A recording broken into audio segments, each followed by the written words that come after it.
Hi friends, it's Frank Spencer here with another Meditations and Transformations. And I want to start off this video tonight by saying I want to apologize for the low quality on my last video. I thought it was in better lighting. Apparently I wasn't. But hopefully you got a lot out of that video information-wise, called The Abounding Queerness of the Future. If not, go watch it, the last episode. And I want to give a shout out to my friend Michelle Shevin. We always seem to be on the same wavelength, and she's writing what looks to be really cool article on the age of queerness. I can't remember exactly what it's called now, but the great queering, I think might be it. That's all I know is the title. I know it's going to be great. She's an amazing individual, amazing mind, amazing writer as well.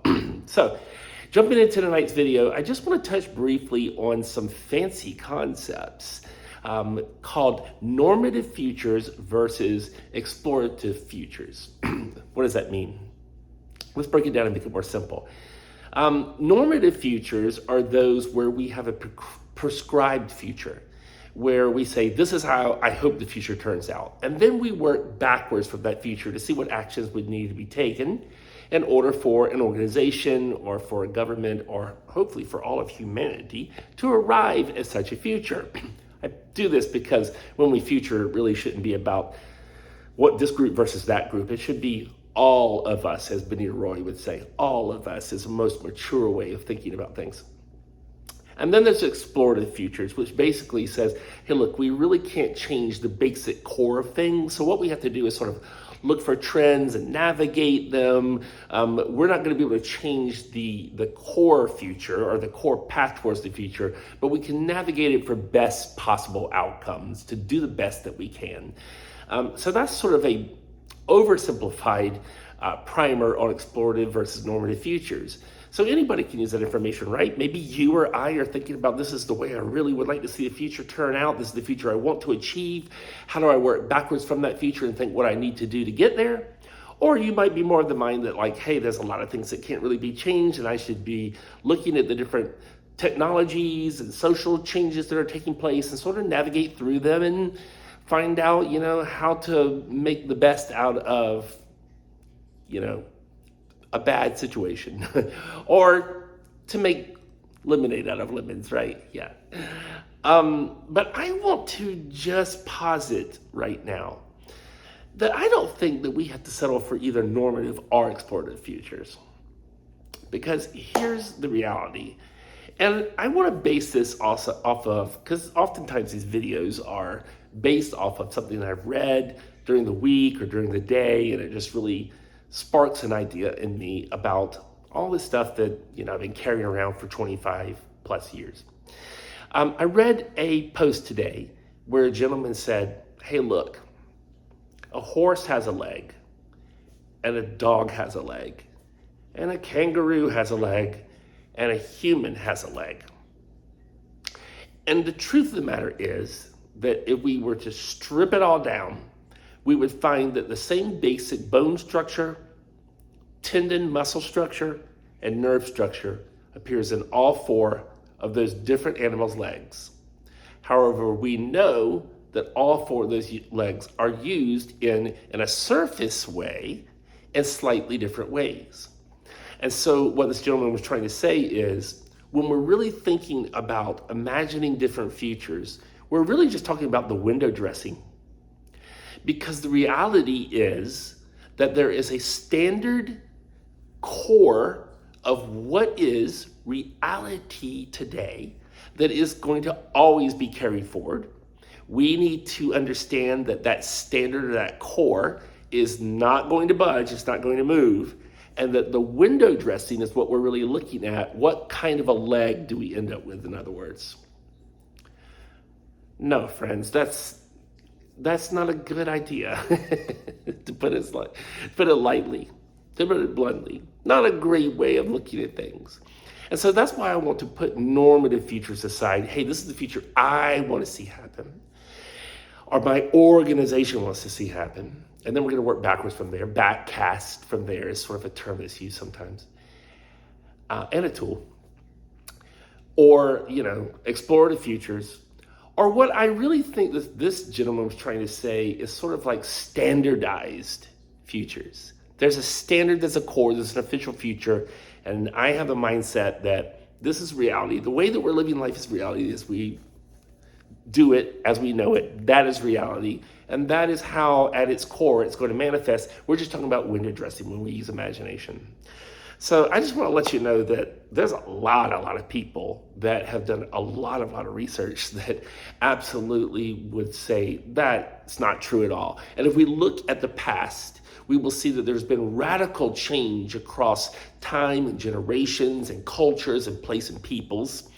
And some of those changes have happened over thousands of years. Some of them actually have happened over relatively short periods of time, 100 years, sometimes 50 years. Some core things radically change. And so that's where imaginative or transformative futures come in, or transformational futures come in. It's really understanding that we're looking for those things that we may think are very small on the periphery, not in the core of where we are, but something that we almost feel like we can ignore. And we think that it might lose the ability to manifest as a core idea. But it's those periphery ideas that do have potentiality to them. And this is a complex, well, you'll see why it's really complex in just a second, a complex sort of philosophy known as complex potential states.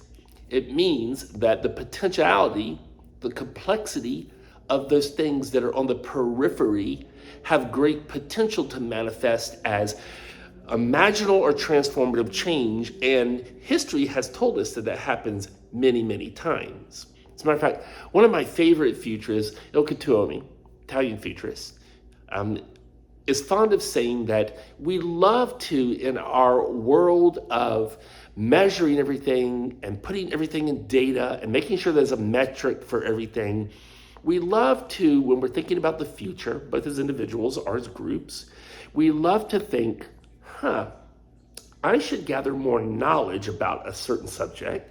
And if I can understand if there's more instances of an occurrence of trends, data, information, knowledge, intelligence about a subject, then I will be more clear about what's going to unfold. And he calls this epistemic uncertainty. In other words, epistemic knowledge uncertainty. I'm just uncertain about what's going to happen. If I gather more knowledge about it, my certainty will increase, my clarity will increase. And he said, but the reality is that's not how the cosmos works. The cosmos works more like ontological unpredictability. This is the opposite side of that spectrum of reality. And so ontological, the nature of something, unpredictable. Actually, the nature that changes is unpredictable. And we often like to think that, there's just, standardized bones, standardized muscles, standardized tendons, standardized use of what's called a leg. But the reality is that not only is the future changing, the window dressing, but the nature of the future is changing. The core elements, those peripheries and potentialities come into view, and they manifest when we thought that they never were going to make it into the center. They were always going to stay on the periphery. As a matter of fact, oftentimes we think they're fading away, so we don't pay attention to them at all. And what does our world pay attention to today? Only things that can be extracted, exploited, extemporaneously exponentialized, the external, only those things that we can commodify and monetize and financialize. But we don't, and when we do that, I guess I should really say is we miss the understanding that the nature of the future is changing. Let me just say that one more time again, in case I missed it. Not only is the future changing, the window dressing, but the nature of the future is changing, the core. That's very different. And that requires not normative futures, not exploitative futures, not standardized futures for sure, but imaginal or transformative futures. And so that is so important. I made a few notes for myself here so I wouldn't forget to tell you what I was trying to say tonight. And yeah, I wrote this down earlier. So, those kinds of futures, those imaginal transformative futures, I think what happens is people are like, I don't want anything to do with that. Because we have been taught to believe that the reality we have now is sent down from heaven. It somehow is the way the universe works. The truth of the matter is, the way that we are living in the world today with nation states, capitalist markets, the way that our societies are constructed, the mindsets we have about othering, the way that we look at work, et cetera, education, those are all relatively new inventions. And I would dare to say, an anthropologist like David Graeber and David Wengrow would teach me the way. I was going to say agree with me. They don't agree with me. I'm agreeing with them. That it is actually sort of a backwards way of living. We're living today in a much less progressed way than some of humanity has lived before. We had this great interview not long ago on the Global Foresight Advisory Council's live quarterly meeting. We always invite an amazing speaker to come on, and those meetings are always free. And it was Dr. Lila June Johnston, who talks about indigenous science and indigenous knowledge and restoring keystone species. And she talked about the fact that if you go back and look at indigenous knowledge, and from her perspective, it's from a natives of Turtle Island, what we might call Native Americans, but they're not Native Americans, they're native to this country before it was America, right? That, yeah, they had their struggles and all of that, but when they finally came together, they learned that there were keystone species working hand in hand, symbiotically with the Earth. And the Earth, the planet, actually was calling on this keystone species, humans, as it was with the rest of species, to interact with one another and to actually manipulate things so that the planet would do extraordinary things that it wouldn't do without the species being around. For instance, natives of Turtle Island, or what we now call the United States or the Americas in general, learned how to burn massive fields and areas of meadows, and it would actually produce greater crops, and for animals to come in and graze in those areas, where they also learned how many animals to hunt for food, how to not overhunt. Actually burning caused certain trees, certain nuts and acorns to pop open when those trees never would have grown otherwise. So burning is something that, you know, the planet can do in moderation. It's an integral part of life. And actually, when humans engage in those ways, they create an extraordinary expansion of what the planet does, meaning that the planet is not just our home. We, the trees, the dirt, the ground, the air, the animals, and all, we're just all one. We are the planet. We are the planet. So I went on a little bit of a rant there, but my point was to really understand that these aren't just dreams and wishes. Imaginal anticipation, imaginal futuring, transformative futuring is not just dreams and wishes. This is really strong coherence, cosmic coherence. I wrote my notes here, and really a liberation from those subjective or dominant futures or the standardized futures.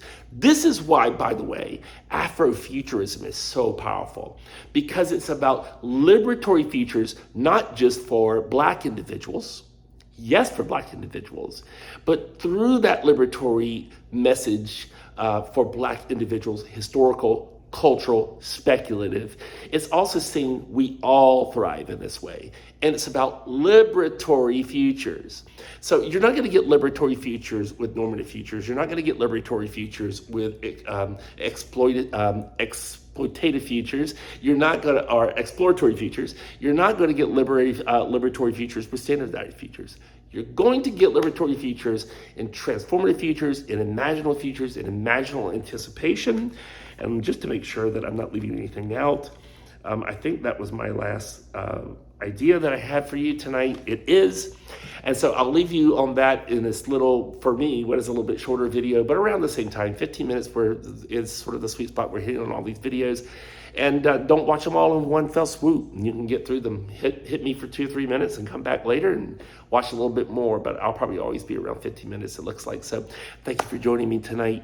I just want to liberate you into liberatory futures. I don't want you to be stuck in normative, explorative, or standardized, especially futures. I want to liberate you And I want you to help liberate me into these transformative futures, imaginal anticipation. You can do it. And I'll see you next time. Bye-bye.